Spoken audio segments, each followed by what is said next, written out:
ನಿನಗೆ ಬೇಕಾಗಿರೋ ಆಟ ಆಡಿಸ್ತಾರೆ, ಕತೆ ಹೇಳಿಸ್ತಾರೆ, ನೀನು ಇಷ್ಟ ಆಗಿರೋ ಆಕ್ಟಿವಿಟೀಸ್ ಎಲ್ಲ ಮಾಡಿಸ್ತಾರೆ. ನೀನ್ ನೋಡು ಹೋಗಲ್ಲ ಅಂತ ಗಲಾಟೆ ಮಾಡ್ತಾ ಇದೀಯಾ. ನಾನ್ ಮಾತ್ರ ಯಾಕೆ ಹೋಗ್ಬೇಕು? ಸಿ ಯಾಕೆ ಬರಲ್ಲ? ಅವಳು ನೆಕ್ಸ್ಟ್ ಇಯರ್ ಜಾಯಿನ್ ಆಗ್ತಾಳೆ, ಸರಿನಾ? ಇವಾಗ ನೀನ್ ಹೋಗು. ಇಲ್ಲ, ಸಿ ಬಂದ್ರೆ ಮಾತ್ರ ನಾನು ಕ್ಯಾಂಪ್ಗೆ ಹೋಗ್ತೀನಿ, ಇಲ್ಲ ನಾನು ಹೋಗೋದೇ ಇಲ್ಲ. ಇದನ್ನ ಮಾಮ್ಗೆ ಹೇಳ್ಬಿಡಿ. ಸಮ್ಮರ್ ಕ್ಯಾಂಪ ಹಂಗಂದ್ರೆ ಏನು? ನಿಂಗಷ್ಟು ಗೊತ್ತಿಲ್ವಾ? ಈ ಸಮ್ಮರ್ ಕ್ಯಾಂಪ್ ಅಲ್ಲಿ ಕಿಡ್ಸ್ಗೆ ಆಟ ಆಡಿಸ್ತಾರೆ.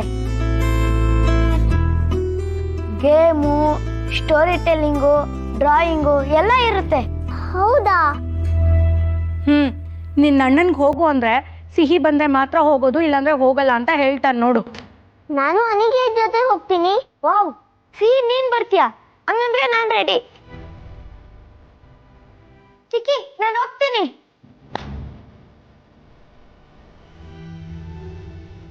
ಸಿಹಿ, ನೀನ್ ಸಮ್ಮರ್ ಕ್ಯಾಂಪ್ ಹೋಗ್ತೀಯಾ? ಅದೆಲ್ಲ ಏನೋ ಬೇಡ, ನಿನ್ ಮನೇಲೇ ಇರೋ.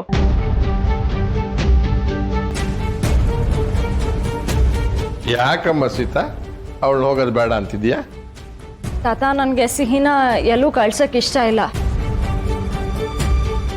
ಎಲ್ಲದಕ್ಕೂ ಯಾಕಿಷ್ಟು ಹೆದರ್ಕೋತಾ ಇದೀಯಾ? ಸಿಹಿ ಸಮ್ಮರ್ ಕ್ಯಾಂಪ್ಗೆ ಹೋದ್ರೆ ತಪ್ಪೇನಿದೆ? ಮಕ್ಕಳು ಇಂಥದ್ದಕ್ಕೆಲ್ಲ ಹೋಗ್ಬೇಕಮ್ಮ, ಇದರಿಂದ ಬೇಕಾದಷ್ಟು ಕಲಿತಾರೆ. ನೀನು ಅವಳನ್ನ ಕಳಿಸೋದಿಲ್ಲ ಅಂತಂದ್ರೆ ಏನಮ್ಮ? ಸಿಹಿ ಎಲ್ಲಾದ್ರೂ ಹೋದ್ರೆ ಅವಳನ್ನ ನನ್ನಿಂದ ದೂರ ಮಾಡ್ಬಿಡ್ತಾರೆ ಅಂತ ಭಯ ಇದೆ. ಅದಕ್ಕೆ ಅವಳನ್ನ ನನ್ಗೆ ಎಲ್ಲೂ ಕಳ್ಸಕ್ ಧೈರ್ಯನೇ ಬರ್ತಿಲ್ಲ. ಸೀತಾ, ನಿನ್ನ ಭಯಕ್ಕೆ ಒಂದು ಅರ್ಥ ಇದೆ, ನಂಗೆ ಗೊತ್ತು. ಹಾಗಂತ ನೀನು ಎದುರ್ಕೊಂಡು ನಿನ್ನ ಮಗಳನ್ನ 4 ಗೋಡೆ ಮಧ್ಯ ಬಂಧಿಸೋದು ತಪ್ಪಲ್ವೇನಮ್ಮ?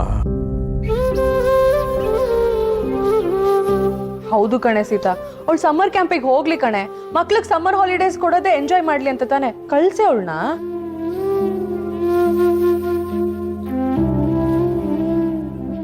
ನೋಡು, ನಮ್ಮ ಭಯಗಳನ್ನು ಹೆದರಿಸದೆ ಹೋದ್ರೆ ಬದುಕು ಇಷ್ಟಕ್ಕೆ ಮುಗಿದೋಗ್ಬಿಡುತ್ತೆ. ಎಷ್ಟು ದಿನ ಅಂತ ನೀನು ಹೆದರ್ಕೊಂಡು ಸಿಹಿನ ನಿನ್ನ ಮುಷ್ಟಿಯಲ್ಲಿ ಇಟ್ಕೋತೀಯಮ್ಮ? ಅವಳು ಬೆಳೆಯೋ ಹುಡುಗಿ, ಜಗತ್ತನ್ನು ನೋಡಬೇಕು, ಎಲ್ಲರ ಜೊತೆ ಬೆರಿಬೇಕಲ್ವಾ? ಸಿಹಿಗೆ ಸಿಗಬೇಕಾದ ಗೆಳೆತನದ ಖುಷಿ, ಆಟ ಪಾಠಗಳ ಅನುಭವನ ತಡೆಯೋದು ಸರಿಯಲ್ಲ ಅಲ್ವಾ? ಆ ಹಕ್ಕು ನಮ್ಗೆ ಯಾರಿಗೂ ಇಲ್ಲ, ಅದನ್ನು ನೀನು ಅರ್ಥ ಮಾಡ್ಕೋಬೇಕು. ನೀವ್ ಹೇಳೋದೆಲ್ಲ ನಿಜ ತಾತ.